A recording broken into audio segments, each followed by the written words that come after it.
Hello and welcome back to the Invitational here in Charlotte. I'm Nick Miller in the sideboard alongside Jessy Hefner. How are you doing today? Pretty good. I would say you are doing great right now. You started 1-3 in the Invitational. Yep. Rattled off 11 straight wins and a draw to make top 8. Correct. Cinderella story, one might say. Part of the reason you're in the top 8 is this Black-White Humans standard deck that you went 7-0-1 with. Correct. Why did you come around to Black-White Humans for this event? I played Esper Control forever, and I played it in Cincinnati last weekend. Got destroyed, and I got destroyed by Thoughtseize a lot. So I knew moving forward this weekend I would want to play a Thoughtseize deck. So I tried to find. I also like this card a lot. Painseer. Yeah, I like Painseer a lot. So I wanted to play the two together, and the deck fell into my lap on the trade floor in like an hour, and I played some games with it, decided I liked it, and that's where we're at. So you said you played against Esper Control 4 times. Yep. Slaughtered those decks. Only one game was remotely close. That's how I would like it, I would think, playing an aggressive deck against Esper.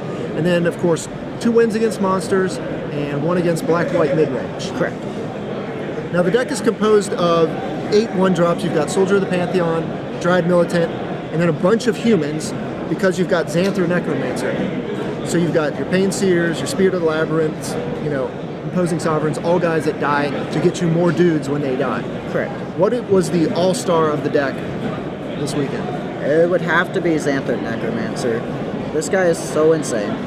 Like, against the control decks, it makes Supreme Verdict really, really bad against you. And against the Monsters decks, like, you get in a spot where, like, you're not winning standing still. So you have to keep moving forward to pump damage through. And he gives you a free body back just for doing what you need to do. And against Mono Black, the card laughs against Desecration Demon. And, like, makes the removal super, super awkward. While I just, beat with my guys. One reason, Voice of Resurgent is so good against the Mono Black deck is it just replaces itself. With this, almost all your creatures are just replacement effects, blanking all the spot removal. It feels real good when they devour flesh you. Gain some life, get an extra dude, no problem. Oh yeah.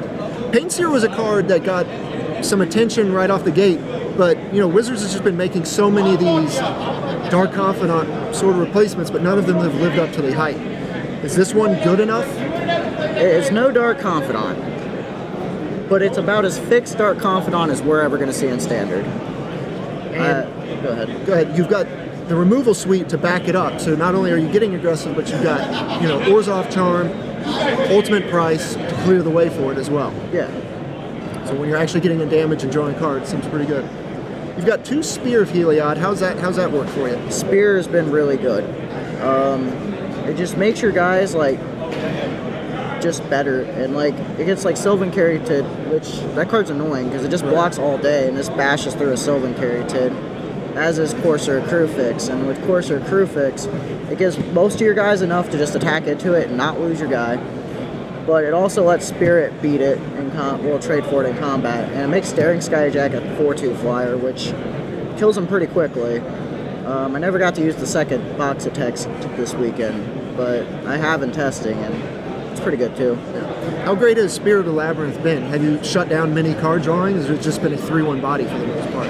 Most of the time it's a 3/1, but in a real close match I had with Esper on day 1, we got to this point where I had Thoughtseized him, and I took his wide counterspell. He had no Revelation, and then I jammed a Spirit of the Labyrinth, which 2 turns later he drew said Revelation, and it read gain 10 life, draw 1 card, which is significantly worse than draw 10, gain 10.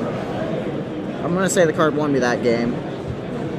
Well, actually, probably Pithing Needle won me that game because I was facing down an active Elspeth at one point. But we'll forget about that. You shut down the Sphinx's Revelation, which was pretty important.